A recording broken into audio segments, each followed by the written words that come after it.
नमस्कार दोस्तों, मैं स्वरा आपके लिए नई कहानी लेकर आई हूँ।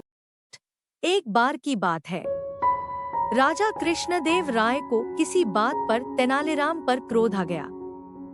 वे उस पर भड़कते हुए बोले, तेनालीराम, मैं तुम्हारा मुंह नहीं देखना चाहता। इसी क्षण यहाँ से चले जाओ और कभी अपना मुंह न दिखाना, अन्यथा 100 कोड़े लगवाऊंगा। तेनालीराम क्या करते, अपना मुंह लेकर चले गए। समझ गए थे कि सब राजगुरु का किया धरा है, जिन्होंने ईर्ष्यावश किसी बात पर महाराज को भड़काया है। अगले दिन दरबार लगा तो तेनालीराम फिर महल पहुंच गए। उसे वहां देख राजगुरु महाराज के पास कक्ष में जा पहुंचे और बोले, महाराज, देखिए तेनालीराम की उद्दंडता। उसने आपके आदेश की अवहेलना की है। क्यों, क्या किया उसने? महाराज ने चकित होकर पूछा। महाराज, आपने उससे कहा था कि अपना मुंह मत दिखाना, फिर भी वह दरबार में उपस्थित हो गया है।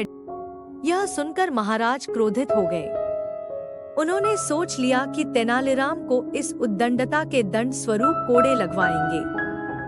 कुछ देर बाद जब वे दरबार पहुंचे तो देखा तेनालीराम अपने मुंह में मटका डालकर आया है और बड़े शान से अपने स्थान पर बैठा है। वे क्रोध में चिल्लाते हुए बोले, तेनालीराम, 100 कोड़े के दंड के लिए तैयार हो जाओ।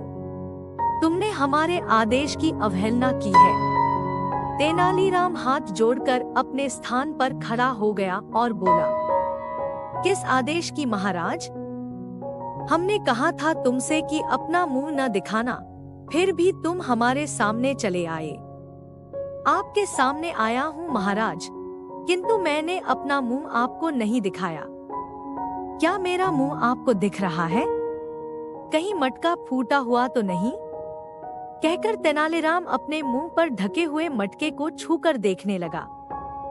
उसकी इस हरकत पर महाराज कृष्णदेव राय को हंसी आ गई और वे बोले, तेनालीराम, तुम्हारी बुद्धिमानी का कोई तोड़ नहीं।